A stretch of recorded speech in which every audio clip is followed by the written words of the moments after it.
Haleluya, saudara sekalian, selamat pagi, selamat berjumpa. Pasti kita semua punya keyakinan bahwa hari ini akan bisa dilewati karena kita punya Tuhan dan penolong.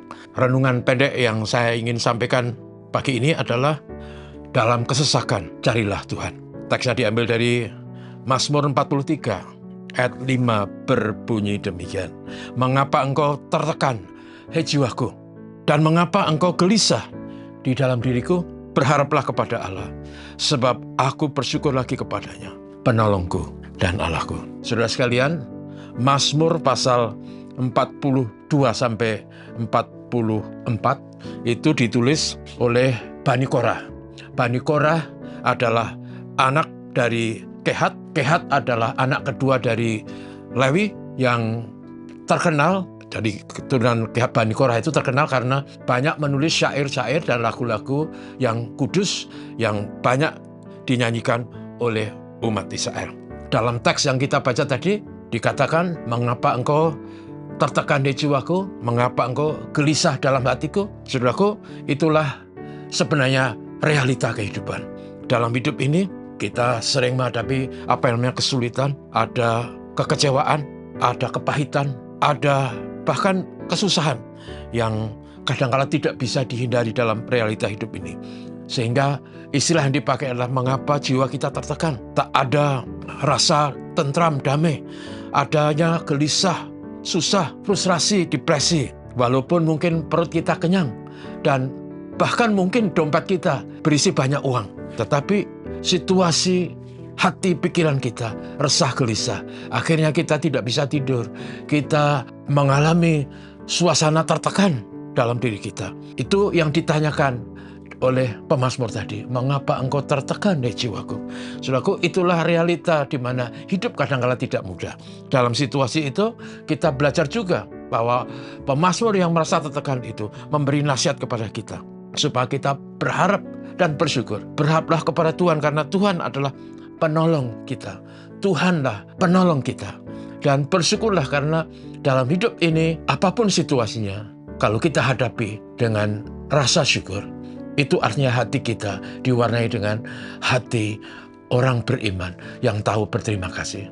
Sekalipun ada kesusahan, sekalipun hidup ini berat, tapi kalau Tuhan masih memberi kehidupan, kalau Tuhan masih memberi kesempatan, harus disyukuri. Karena itu berharaplah kepada Tuhan dengan iman dan bersyukurlah kepada Tuhan. Karena Tuhan adalah penolong dan Allah kita yang kita andalkan, yang kita percayai dalam segala situasi. Sekalipun, sekali lagi, hidup tidak mudah, tetapi bersama Tuhan, penolong kita, Tuhan pasti akan pedulikan kita dan jalan keluar akan kita temukan. Pertolongan Tuhan akan kita dapatkan. Saudaraku, karena itu dalam hidup ini tetap bersandar, berserah, sekaligus juga berusaha. Karena itu dalam pepatah yang sering kita pakai adalah ora et labora.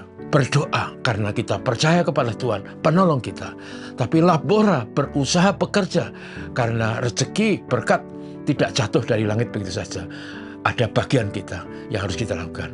Percaya, berharap dalam doa, tapi juga berjuang dalam kerja.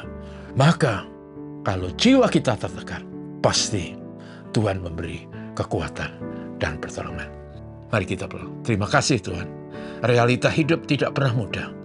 Tantangan datang silih berganti. Bahkan kadangkala yang satu belum diatasi, yang lain sudah menanti. Karena itu Tuhan, tolonglah kami supaya dalam hidup ini kami tetap percaya kepadamu sebagai Tuhan, penolong dan Allah kami. Tolonglah supaya kami tidak depresi dan frustrasi dan tetap melakukan bagian kami, melakukan apa yang kami bisa kerjakan, berjuang apa yang bisa kami lakukan. Tuhan menolong kami. Mohon berkat-Mu hari ini, mohon berkat-Mu untuk negeri kami, ya Tuhan Bapa Surgawi. Karena isu yang berkembang menjadi rumit dan sulit. Rupiah terpuruk, bursa efek jeblok. Dan walaupun kami tidak memakai dolar, tetapi dampaknya akan memukul rakyat Indonesia. Karena itu mohon pertolongan-Mu bagi negeri kami, supaya situasi yang sulit tidak harus terjadi lebih parah. Mohon berkat-Mu untuk kami semua. Ini doa kami Tuhan Yesus. Amin. Selamat pagi.